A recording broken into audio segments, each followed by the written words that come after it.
వీణవంక మండల కేంద్రంలో మహాశివరాత్రి కళ్యాణ పోస్టర్ను ఆవిష్కరించిన శివాలయం కమిటీ చైర్మన్ రామిడి శ్రీధర్. వీణవంక మండల కేంద్రంలోని శ్రీ శివాలయంలో మహాశివరాత్రి కళ్యాణ మహోత్సవం సందర్భంగా పోస్టర్ను ఆవిష్కరించిన కమిటీ చైర్మన్ రామిడి శ్రీధర్ చేతుల మీదుగా ఆవిష్కరించారు. ఈ కార్యక్రమంలో సాంబమూర్తి, శ్రీనివాస్, నాగన్న, రవి, విశంబల్, అనిల్, సునీల్, సాయిరాం, దినేష్, మురళి తదితరులు పాల్గొన్నారు.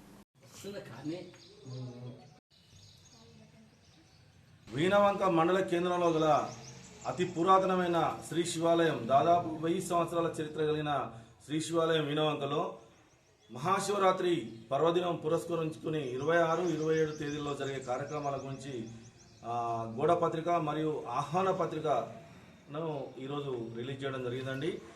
ఇందులో భాగంగా అద్భుతమైన కార్యక్రమాలు ఈ 2 రోజులు చేయడానికి కమిటీ వారు, చైర్మన్ గారు అందరి ఆధ్వర్యంలో, భక్తుల ఆధ్వర్యంలో అద్భుతమైన కార్యక్రమాలు చేయడానికి ఆలోచనతో ఉన్నారు.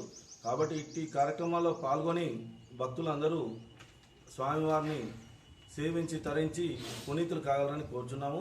26వ తారీఖు నాడు బుధవారం రోజున కార్యక్రమాలు పొద్దున్న 5 గంటల నుంచి స్టార్ట్ అవుతాయండి. 5 గంటలకు గోపూజ, సైకత శిల్ప దర్శనం. సైకత శిల్ప దర్శనం అంటే ఇసుకతో ప్రపంచ ప్రఖ్యాతిగాంచిన అరేబియా మహాసముద్రంలో శంకర్ అనే శిల్పుడు 2024వ సంవత్సరం ఉత్తమ అవార్డు వచ్చింది.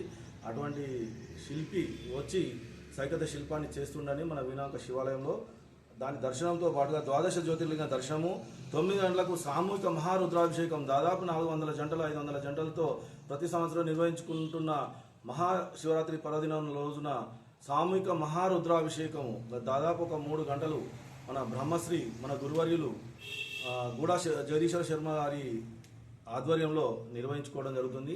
ఇట్టి అభిషేకాలలో పాల్గొని ఆ స్వామివారి కృపకు పాత్ర కావాలి. సాయంత్రం ఎదుర్కోలు, సాంస్కృతిక కార్యక్రమాలు, శివపార్వతుల కళ్యాణ మహోత్సవం నిర్వహించుకోబడుతుంది. రాత్రి 12 గంటలకు లింగోద్భవం, మన శంకరుడు ఉద్భవించిన కాలాన్ని ఉద్భవించిన విధంగా చూపించే విధంగా లింగోద్భవ కార్యక్రమం కలదు. స్వర్ణ లింగోద్భవము